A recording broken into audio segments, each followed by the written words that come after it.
quelque chose ce soir. Ce soir, nous parlerons de la prière. Mon thème de ce soir, ce sont les pièges de la prière ou les pièges de la vie de prière. Il y a des réalités dans la vie de prière que beaucoup de personnes ne font pas attention et qui se changent en véritable combat et en problème qui empêchent beaucoup à évoluer dans leur vie de prière. Il y a des pièges dans la vie de prière qui sont souvent dissimulés et que nous ne faisons pas vraiment attention. Et ce soir, nous allons énumérer certains pour que tu évites de pouvoir te laisser éprendre au risque même de perdre les valeurs de ta vie de prière et de comprendre pourquoi certainement tu as du mal à garder une vie de prière constante. La vie de prière est l'un des plus grands privilèges du croyant, mais aussi de l'un des champs de bataille les plus attaqués par l'ennemi. Oui, l'ennemi s'acharne contre la vie de prière parce que la vie de prière vous protège. Celui qui n'a pas la vie de prière, il est exposé. Vous savez, Satan sait que tant que le chrétien prie, il reste connecté à Dieu, protégé et dirigé. Satan sait que celui qui prie restera toujours informé par Dieu. Celui qui prie restera toujours connecté au divin. Voilà pourquoi il doit se battre à bousculer votre vie de prière, à vous pousser à ne plus prier. Qui a décidé de ne plus prier, à couper son allô avec le ciel. Qui a décidé de ne plus prier, lui-même a décidé de se livrer à Satan. C'est l'une des bêtises que beaucoup de chrétiens font. Lorsqu'ils sont blessés, ils disent « je prie pas. J'ai la lourdeur des prières. » Mais tu vas lire l'heure. Cette connerie, un chrétien bien enseigné ne peut pas le faire. Je le dis toujours, un chrétien assis dans la parole, quand il est triste, il prie. Quand il est en colère, il prie. Quand il souffre dans son cœur, il prie. Quand tout va bien, il prie. Quand il est heureux, il prie. En toutes circonstances, il rend grâce. Il n'y a pas de circonstance qui ne m'empêche de prier. Même quand vous m'offusquez, je prie. Je prierai. C'est ma seule façon de respirer. Je prierai. Vous ne devez pas laisser quelque chose venir vous estomper, vous empêcher de prier. Satan sait, voilà pourquoi il combat la vie de prière. Il sait que c'est votre manière de vous connecter à Dieu. Il sait que la prière vous protège et vous dirige. Il sait pourquoi il multiplie les pièges pour rendre la vie de prière inefficace, monotone, inexistante. Aujourd'hui, découvrons ensemble, mes bien-aimés, les principaux pièges de la vie de prière et comment les éviter. Alors, notre premier piège de ce soir, le premier piège de la vie de prière, que beaucoup de personnes ne font pas souvent attention, mais qui est l'un des pièges qui après te casse et tu n'as plus envie de prier, tu n'as plus l'ardence en toi de prier. Ce premier piège, on appelle ça le piège de la routine religieuse. Le piège de la routine religieuse. Je vais m'expliquer. Nous sommes dans Matthieu chapitre 6, verset 7. Il dit ceci. Quand vous priez, ne rabâchez pas comme les païens,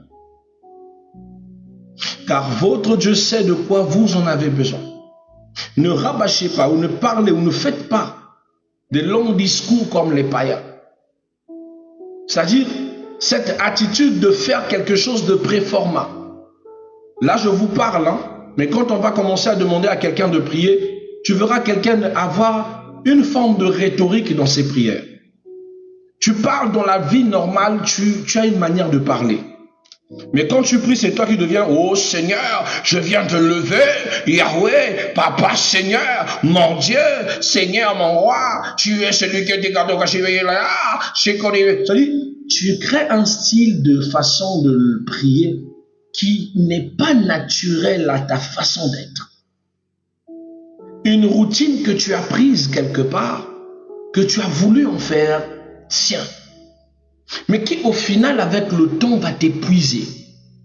Parce que tu as calqué sur un modèle qui n'est pas ta vraie façon d'être. Voilà pourquoi Dieu va attendre lorsque tu auras mal. Dieu va attendre lorsque tu seras blessé.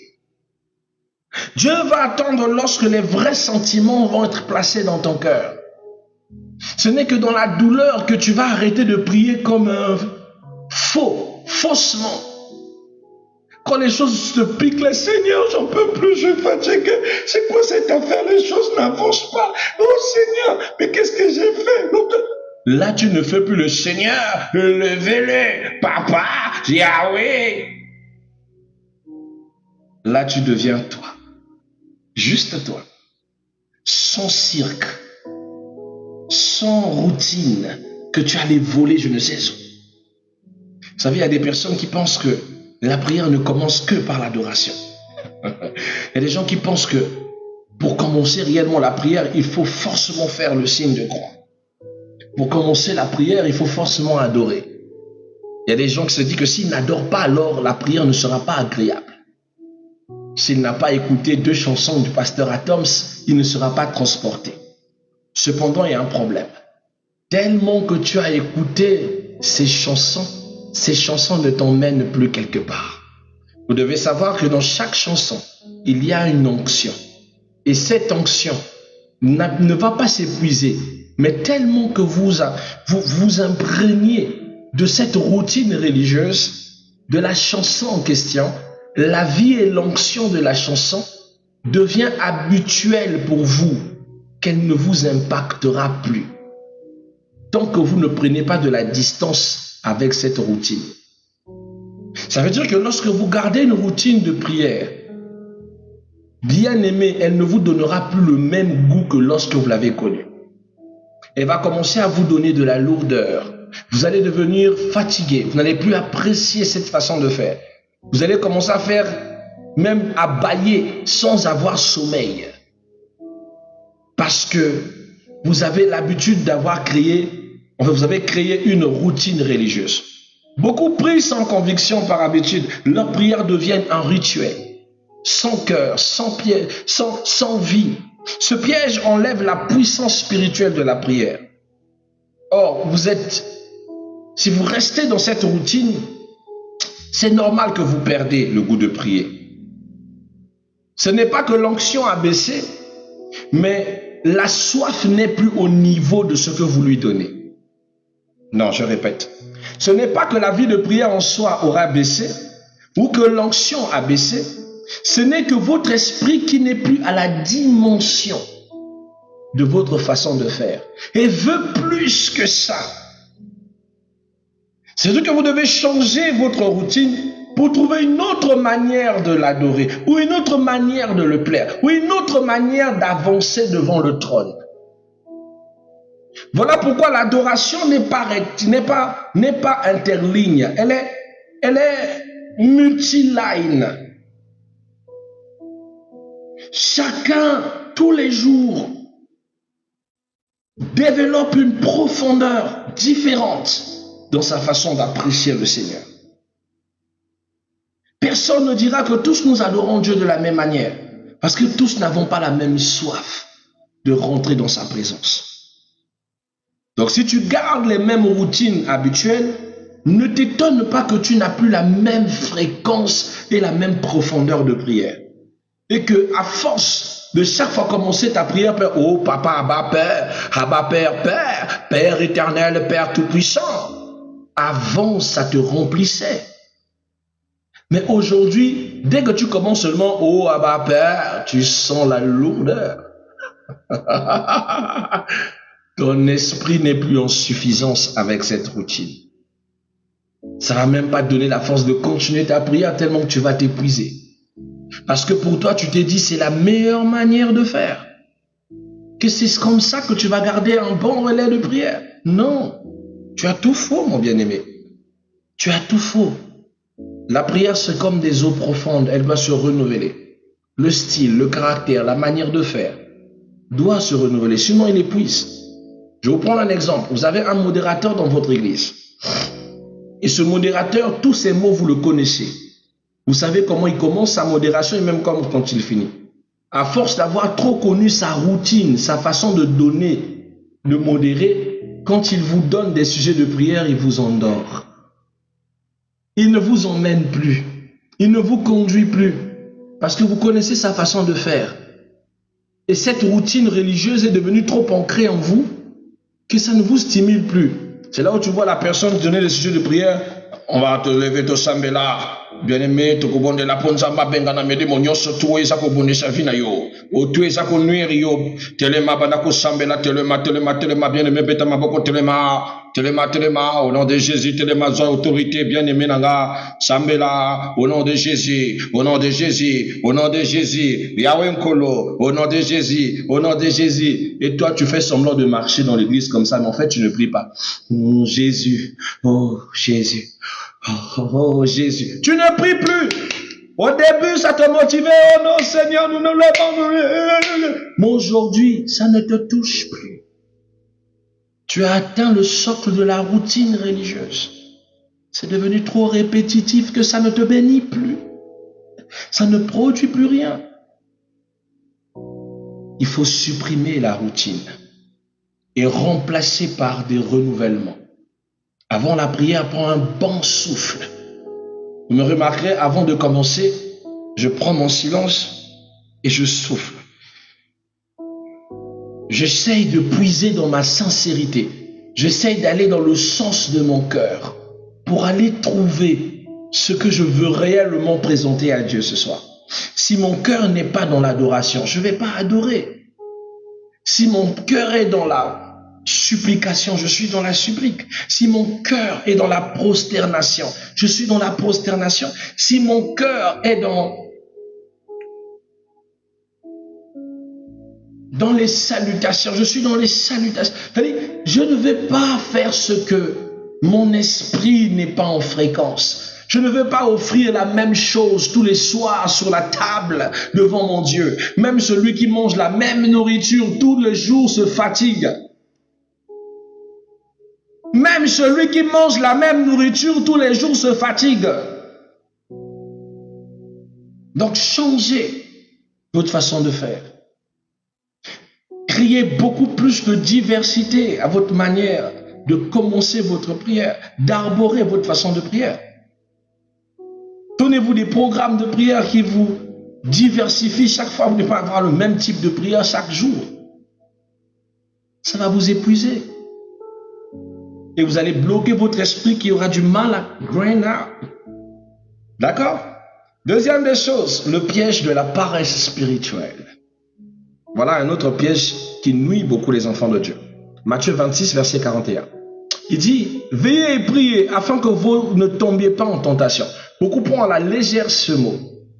Veillez pour que vous ne tombiez pas en tentation.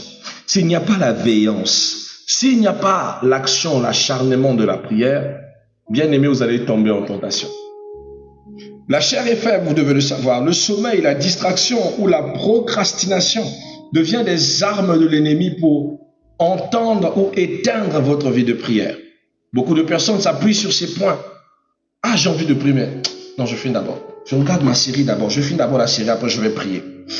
Je prends seulement l'épisode là, après je vais aller prier. Ah, je prie le matin. Je suis trop fatigué. Non, je vais prier après, dans 15 minutes. Bon, j'ai d'abord reçu Martine, je prie après.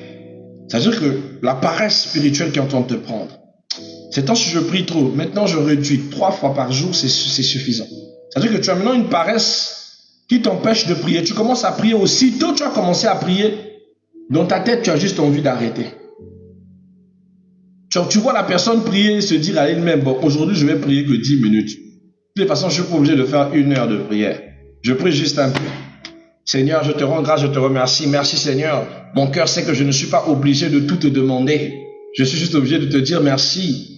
Merci, regroupe toutes les choses sur terre. Merci Seigneur pour tout ce que tu as fait. Je te laisse mon sommeil et mon repos. Garde mes enfants, garde-nous Seigneur pour que nous puissions dormir. Amen. Tu vas au lit. Tu es sérieuse. Toi-même, la prière là te plaît. On ne t'a pas dit de donner prière kilométrique. Mais donne une prière sincère. Prouve que tu es dans la joie d'être dans la présence de Dieu. Tu n'as toi même ressenti rien. Zéro présence, zéro onction, zéro grâce. Donc ça te plaît d'avoir prié, d'avoir rien senti. Donc tu as prié à qui? Tu as élevé ta prière à qui? Tout ça parce que tu es trop paresseuse. pour prier vite et aller dormir. C'est comme ça que tu rompes l'onction et que tu rompes ta vie de prière. Tu l'éteins de jour en jour. Tu vas plus donner maintenant du temps au sommeil que du temps à la prière. C'est un grand ennemi. Notre deuxième point, la paresse spirituelle. Sœur, lève-toi dans la prépare. J'ai une de mes filles de la foi qui m'a fait rire hier.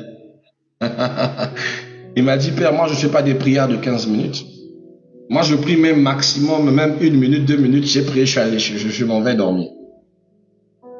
Après, c'est elle qui va te dire, papa, j'ai des combats, rien ne va, il y a des chercheurs qui me combattent, les gens me suivent. Continue avec les prières d'1 minute. Donc nous qui prions longtemps là, pour intercéder massivement sous nos situations là, tu nous prends pour qui? Bon, imagine, prière et partage ne fait que 2 minutes. Vous allez trouver ça comment? La Bible dit, vous demandez, vous ne recevez pas parce que vous demandez mal. Jacques chapitre 4, verset 5. Mal, c'est l'affaire de demander mal là, qui fait que beaucoup prient sans réponse. Papa, je ne ressens plus la présence de Dieu. Tu as cessé de le chercher et tu as cessé de te disposer. Tu es devenu paresseuse spirituellement. Papa, moi, des fois, je préfère adorer que prier. Bien aimé, il y a prier, il y a adorer, c'est pas la même chose. Et tu vois la personne qui est là seulement en train d'adorer. Oh papa, une rose, oh papa.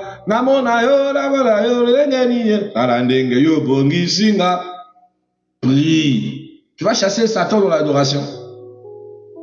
Tu vas chasser les œuvres des ténèbres dans ta vie par Alléluia, Alléluia, Alléluia. Tu sais pas que Satan c'est un adorateur? Non, toi tu es ignorant. Satan est un grand adorateur. Satan, c'est un grand adorateur. Donc ne vous dites pas que l'adoration chasse Satan, c'est faux. C'est faux. Pendant l'adoration, Satan fait sa plus belle danse. Je vous dis, pendant que toi tu danses aussi, lui aussi, ma danse. Je dis, ce qui nous tue, c'est le manque de connaissances. Le peuple périt pas faute d'argent. Parce que tu ne connais pas. Voilà pourquoi tu péris. Au moins, si tu avais de la connaissance, tu n'allais pas périr. Va prendre le livre de Job. Job 1er. Le jour des vrais adorateurs. Le jour où tout le monde est censé offrir son adoration à Dieu. Non, Satan est allé au ciel. Lui aussi, il est allé adorer Dieu. Vous pensez que l'adoration fait fuir Satan? C'est faux. C'est faux. L'adoration fait ébranler les murs, fait tomber les prisons. Oui, mais l'adoration n'a aucun effet sur Satan. C'est juste que ça l'esthésie. Pendant l'adoration, il rend grâce à son Créateur. Il danse. Alléluia. Nous sommes dans Job chapitre 1. Verset 6. Or, les fils de Dieu vinrent un jour se présenter devant l'Éternel. Et Satan vint aussi au milieu d'eux. Et l'Éternel dit à Satan, d'où viens-tu? Satan répondit à l'Éternel, de parcourir la terre et de m'y promener. L'Éternel dit à Satan, as-tu remarqué mon serviteur Job? Satan est venu auprès de Dieu le jour de l'Éternel, le jour où tous les saints viennent rendre grâce à Dieu, le jour où sur la terre, les gens viennent célébrer Dieu. Lui, il va même carrément dans la présence de Dieu dans le ciel pour aller se présenter. Pendant que toi, tu n'es que sur terre. Lui, il va carrément au ciel pour aller se présenter. Est-ce que tu peux comprendre ça? Et toi, tu t'arrêtes là, non, papa, j'avais juste envie de chanter l'Éternel. Merci. Maintenant, qui combat à ta place? Qui a chassé les esprits à ta place? Qui a chassé les œuvres des ténèbres à ta place? Tu vois comment tu deviens paresseuse. Papa, ces temps-ci, je me sens étouffé quand je dois prier pour mon mari. C'est la paresse. Quand je dois prier pour mon projet, là, je me sens étouffé. C'est la paresse spirituelle. Parce que si toi-même, tu ne te lèves pas, ça va être dur pour toi. Retiens cette chose, mon bien-aimé. Esdras 10, verset 4. Lève-toi car ceci te concerne. Si tu ne te lèves pas et que tu ne combats pas, personne ne le fera pour toi. Dieu combattra pour toi. Mais lorsque tu l'engages dans tes combats, mais toi tu ne l'engages pas, tu es tellement paresseuse que tu n'engages pas Dieu dans tes combats. Tu ne pries pas. Et tu veux des évolutions sans pourtant avoir posé les pas qu'il faut. Non, tu vas lire l'heure. Troisième des pièges, le découragement, ou le piège du découragement et de l'attente. Proverbe 13, verset 12. Il dit, le cœur malade rend le corps abattu, mais le désir accompli est un arbre de vie. Beaucoup ont du mal à continuer leur vie de prière à cause du fait de ne pas savoir quand ils seront exaucés. Ou quand la prière met tellement du temps à l'exaucement, elle paralyse la vie de prière. Beaucoup, le fait d'arriver même déjà à la 17e fois de prier pour la même chose, elle en a marre. J'ai même dit 17. Non, je rectifie. Déjà à la 5e fois de prier pour la même chose, elle en a marre. L'attente brise ses exigences, brise sa foi et brisera sa vie de prière. Quand les réponses tardent, le découragement s'installe et l'ennemi murmure, Dieu ne t'écoute pas. C'est là que beaucoup de personnes tombent dans ce piège, dans le piège du découragement, qui fait qu'il essaye de prier de toutes les façons, Dieu ne m'écoute pas. Ça fait déjà un moment que je prie pour le sujet, Dieu n'a pas vu. Finalement, Dieu ne regarde pas ma situation. Donc moi, je resterai toujours la même personne et les choses ne vont pas changer. C'est comme ça que tu n'arrives plus à prier. On te dit, prie, ta bouche devient lourde. Parce que tout ton être se dit à l'intérieur, Dieu ne t'écoute pas. Or, la foi persévérante attire toujours la réponse. La Bible dit, la prière fervente du juste a une grande efficace. La fervence, c'est animé de la persévérance, de la patience et de la persistance. Si vous tombez dans le piège de découragement, votre vie de prière va sombrer. Et ça, c'est le piège de beaucoup d'enfants de Dieu qui tombent tout le temps dans ce piège. Le quatrième piège, c'est le piège du péché caché et du manque de pardon. Psaume chapitre 66, verset 18. Il dit, si j'avais conçu l'iniquité dans mon cœur, le Seigneur ne m'aurait pas exaucé. On a beaucoup de gens qui ont des vies de prière fortives, mais qui ne sont pas exaucés parce qu'ils vivent dans le péché et qui ne confessent pas ce péché. Ils ont commis des actes atroces qu'ils préfèrent enfouir. Ils croient que l'amour de Dieu doit dominer sur leur mal et que malgré le mal qu'ils ont fait, qu'ils méritent toujours d'être bénis. Or, la Bible dit, retiens-toi qui garde tes péchés, toi qui n'aimes pas te confesser là. Romains chapitre 3, 23. Tous ont péché sans priver de la gloire de Dieu. Psaume 66, 18. Si j'ai conçu l'iniquité dans mon cœur, le Seigneur ne m'aura pas exaucé. Livre de Jean chapitre, je pense, 15. Il dit que Dieu n'exauce pas la prière du pécheur. Je te cite tous ces passages pour que tu comprennes que quand tu gardes ces choses dans ton cœur, qu'au lieu de les confesser, dis, je vais confesser, le pasteur va être scandalisé parce que le pasteur regarde ton apparence qui fait comme si tu étais juste là. Moi, deux fois, j'attends là, deux fois, je dis, mais attends, on est à la fin du mois, personne ne vient confesser, Shaddai a fui. Personne ne va confesser là, tu vois. Shaddai a fui, tu vas voir la sœur Louise a fui. Même Cheryl ne va même pas se présenter là. Là, si tu incites, c'est Cheryl, je suis la fille du pasteur. Mais la fille du pasteur, tu pêches, maman. Les plus grands obstacles qui se lèvent souvent dans votre prière, c'est aussi votre état d'âme. Vous n'êtes pas des surhumains. On commet tous des erreurs. Mais vous devez savoir que le péché dissimulé détruit plus que la prière élevée. Elle bloque le chemin. Elle casse les voies. Le péché dissimulé est toxique. Confessez vos péchés. Et tu vois, la sœur me pose la question, je confesse à qui? À Dieu lui-même directement? Ou je vais aller rencontrer le pasteur? Va rencontrer ton pasteur, tu vas confesser. Si tu as fait du mal à ton frère, à ta sœur, va voir ton frère et ta sœur. Confesse ton péché. Une sœur est venue me voir. Elle dit, papa, vraiment ma vie ne marche pas à Dieu. L'Éternel me dit, va lui dire de demander pardon à sa grande sœur. Je dis, Dieu me dit, va demander pardon à ta grande sœur. Il me dit, comment ça? Je l'ai fait quoi? J'ai dit, ah, tu l'as fait quoi? Dieu m'a dit, va demander pardon à ta grande sœur. Elle a insisté pour que l'Éternel m'ouvre le dossier. Bon, quand Dieu révèle à son serviteur le péché que tu as commis, il ne peut plus être l'impétent pour ton péché. Ce ne sera plus une confession. Moi, je te dis ce que tu as fait, tu vas me confesser quoi? Tu ne me confesses rien. Parce que si c'est moi-même qui libère ton péché que tu as caché là, c'est-à-dire que je te le dis que tu as fait ça, me confesser ce péché n'a plus d'importance. Ça n'a plus d'importance.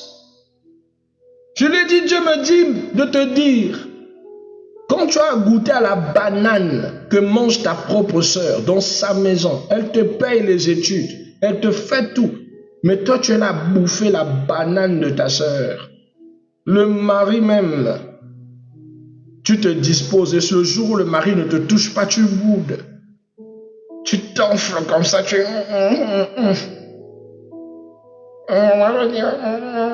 Hey, c'était pour toi. Et le matin, tu deviens poli avec ta sœur parce que tu manges la banane de ta sœur. Et là, maintenant, tu dis, personne ne me drague. Les gens qui viennent avec moi ne veulent pas m'épouser. Maman, tu n'es pas épousable. Va d'abord demander pardon à Dieu. Mais Dieu te dit, va chez ta sœur, va confesser. Tu vois la sœur. Papa, ça, je vais confesser comment? Mais tu as commencé comment? Comment tu as commencé ça? Non, c'est pas la malédiction. Hein? C'est pas la malédiction. Ça, c'est pas la malédiction. Non. Ça, c'est pas la malédiction. C'est pas la malédiction.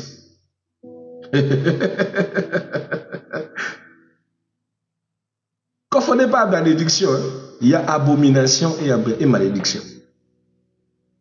Ça, c'est abomination.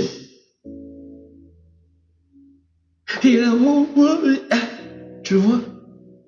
Va demander. C'est pas la haine. C'est la curiosité. On attribue trop des choses qui ne sont pas à leur place. C'est la curiosité. Et les gens, par curiosité, veulent goûter ce qui t'appartient. Et après, veulent que ça devienne logique. Je dis, va demander pardon. C'est là où la honte s'est incinérée. Là. Je vais commencer comment, papa? De toi-même, je vais commencer pour sauver ta vie. C'est là, je dis, mais papa, mais comment? Vous blaguez avec le demande du pardon. Alors tu la vois là, elle est tranquille dans son coin, elle dit, papa, j'ai pas courage d'aller lui dire, donc tu vas supporter le célibat. Faut supporter. Une fois, elle m'a dit, elle a voyagé. Elle a fait un tour au Gabon. C'est là où elle a écrit à sa sœur, depuis le Gabon là-bas, pour confesser son péché par message. Parce qu'elle savait que si elle était à Brazzaville ici,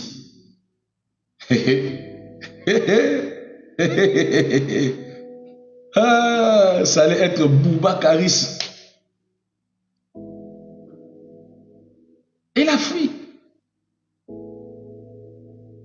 Bien-aimé, le pardon est un pouvoir qui vous libère. Et là où il y a le pardon, votre vie de prière sera de plus en bonne santé. Et votre exaucement sera de plus en bonne voie. Je dis toujours, un chrétien doit faire la cure d'âme au moins une fois par mois. Confessez vos péchés. Allez voir vos pasteurs au moins une fois par mois. Que Dieu bénisse l'église catholique. Là-bas, ça ne blague pas. Chaque fin de semaine, il y a confession.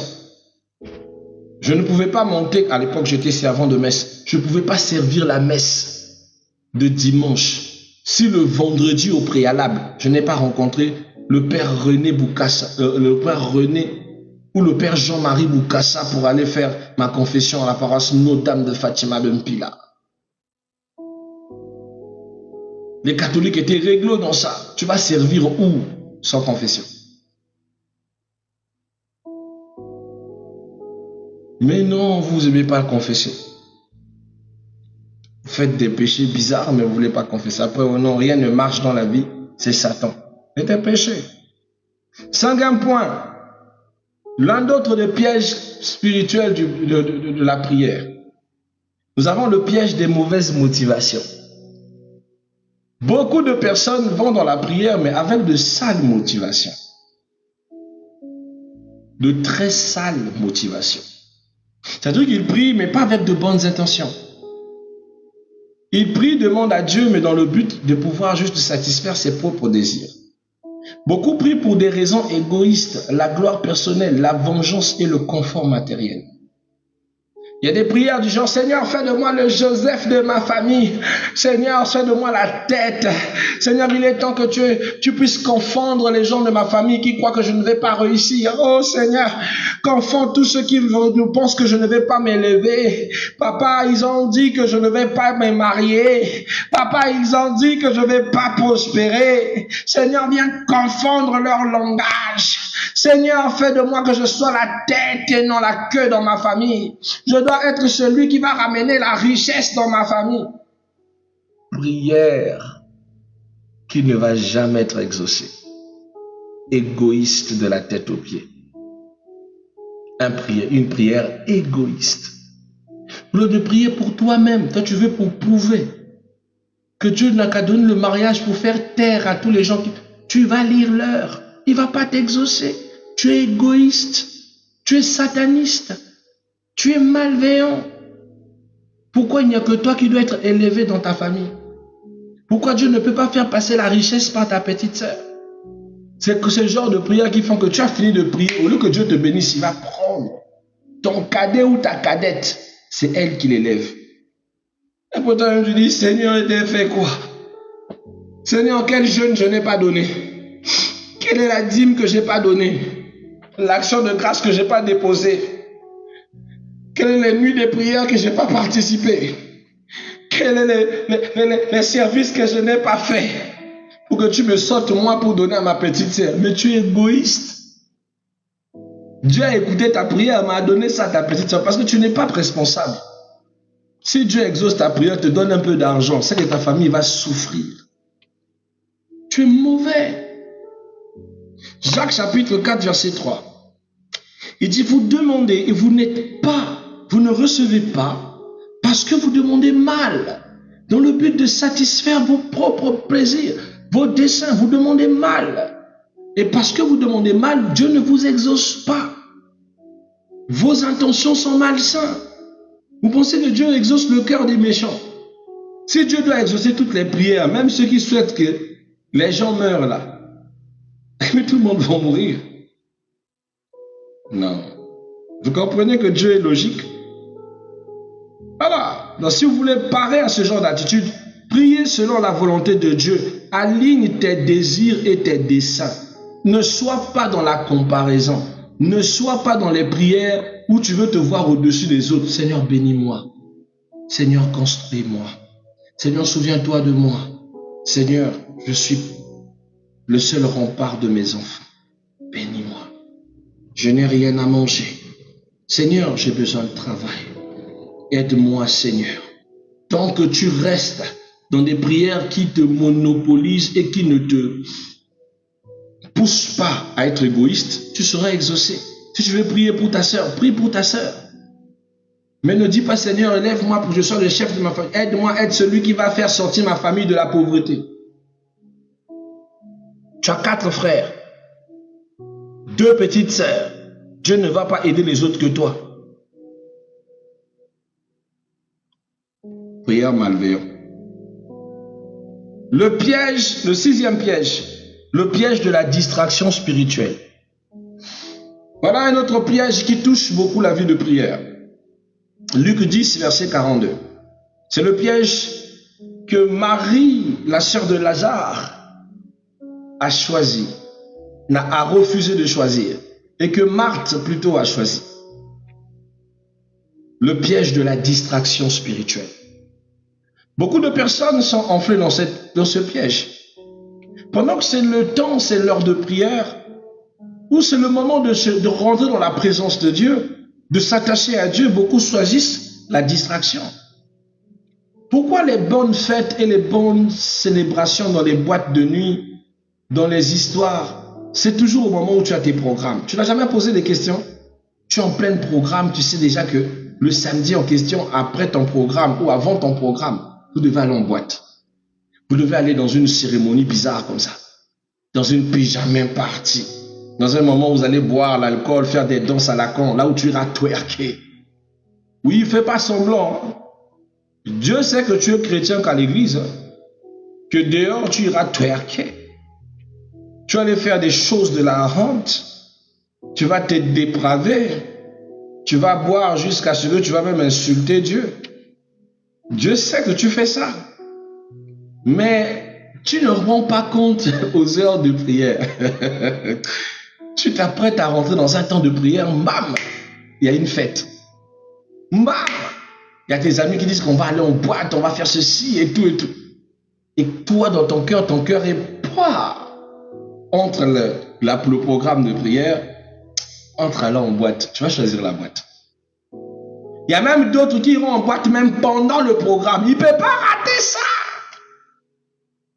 Et c'est lui que tu vois dans la prière. Ah, mais on peut un programme après. Il rentre à la maison, fait ceci. Seigneur, pardonne-moi. Seigneur, je ne pouvais pas rater ça. Tu es sorcière. Tu as déjà été discrédité. Tu es sorti hors line. Hors line. Tout ce que tu feras dans ce programme-là, tu as déjà échoué l'épreuve. Tu vas jeûner comme tu pourras, le programme ne va rien te donner. Pourquoi? Parce que tu as choisi la distraction que Dieu. Sois comme Marie, la sœur de Marthe, qui même quand Marthe était distraite, dans Luc 10, verset 42, Marie a choisi la bonne part qui ne lui sera jamais ôtée, dit la Bible. Il ne lui sera jamais ôté. Et cette bonne part, c'est de rester entre les mains de Jésus. Les bruits du monde, les réseaux sociaux, les soucis du quotidien vont t'éloigner du secret. Ils vont t'éloigner de la présence de Dieu. Crée un environnement de prière sans distraction. Entre dans ta chambre, ferme la porte. Crée des priorités qui ne t'attachent qu'à Dieu. Ça va t'empêcher de pouvoir tomber dans le piège de ces gens-là. Moi, j'avais des amis qui viennent comme ça, ils te disent, tu sais quoi? On a besoin de toi encore là à l'époque. Je suis chrétien, mais je continue toujours avec ma musique mondaine. Parce que moi, je faisais de la musique mondaine. Je faisais du R&B. On a mis ton nom là-bas au Geish. Tu vas chanter. Mais je suis dans un programme de prière. Mais c'est quoi cette affaire? Là, tu vois les gens qui ont connu Foxy. Foxy. La jeunesse là ne va pas connaître Foxy au Congo. Foxy a besoin de toi là-bas. Tu vas chanter avec Ken Houston. On va Damien d'or. On va chanter Mamaleki. Et je dis Mamé. J'ai réfléchi, je vais faire quoi? Quel est le choix que je vais faire? Mince. La tentation est tellement au zénith là. Tu trouves que tu n'as pas le choix. Ah, Dieu, comprends-moi, je vais aller. Quand même, moi, je vais me voir artiste. Je suis l'artiste de mon pays. Là-bas, j'irai chanter. Je suis même allé. C'était à Olympique Palace, je m'en souviens. J'arrive. On a chanté, mais on ne nous a pas payé. On nous a traités comme des maladroits. De n'importe quoi, j'avais honte. J'ai regretté le pourquoi j'ai choisi de gaspiller mon programme que pour des conneries comme ça. Mais c'est grâce à moi, à ce vilain choix qu'après, j'ai décidé d'arrêter ma carrière musicale autant qu'artiste du R&B pour devenir artiste gospel R&B. Parce que je fais toujours du R&B, mais dans le gospel. Vous voyez? Sortez de la distraction. Sortez de la distraction. 7e piège et dernier piège. Le piège de l'indépendance spirituelle. Certaines personnes pensent prier sans l'aide du Saint-Esprit. La prière devient alors charnelle sans révélation. Il y a même d'autres qui disent, je n'ai pas besoin d'un homme de Dieu. Je n'ai pas besoin d'être assisté. Vos histoires de suivi de prière, I don't care. Il te dit, I don't care. Ok. Mais quand ça capote et que rien ne marche, c'est elle qui t'écrit en privé, Daddy, tu veux m'aider? Daddy, je veux discernement. Daddy, je veux ceci. Maman, Dieu a mis le pasteur pour te suivre, pour t'orienter. Tu n'es pas censé faire tout seul. Dans la foi chrétienne, il n'y a pas moi-même seul. C'est une religion d'assistance spirituelle. C'est leur rôle. Non, j'en ai pas besoin moi-même, je vais faire les choses moi-même, je vais arriver moi-même, orgueilleuse que tu es. Voilà pourquoi tu échoues. Moi je connais, j'ai l'expérience dans le Seigneur, je connais. Je suis aussi serviteur de Dieu. Maman, tu es serviteur de Dieu à tes heures perdues. Nous, on est H24. On pleure, on souffre et on se réjouit dans cet état d'être serviteur de Dieu. Donc ne confonds pas les choses. Beaucoup de personnes tombent dans ce piège. Ils disent qu'ils n'ont pas besoin d'aide, ils n'ont pas besoin de soutien. Ils font les choses comme ils le veulent. Or, la Bible dit dans le livre de Jean 15, verset 5, « Sans moi, vous ne pouvez rien faire. Sans Jésus, vous n'arriverez à rien. » Si le Saint-Esprit ne t'instruit pas, si tout le pourtour ou le dispositif de Christ ne te suit pas, tu ne vas pas aller loin. Voilà pourquoi tu remarqueras à des combats que tu combattais seul, que tu échouais. Mais quand tu t'es joint avec un groupement spirituel, tu as avancé. Ou quand tu as joint un serviteur de Dieu compétent, les choses sont allées de mieux en mieux. Une manière de te dire, bien-aimé, tous les combats ou dans la spiritualité, on a besoin toujours d'un guide. Même le plus haut gradé de la spiritualité a toujours besoin d'un guide. Tu as besoin d'un guide. Sois pas orgueilleuse. C'est ce qui nuit à ta vie de prière et t'empêche d'atteindre tes niveaux.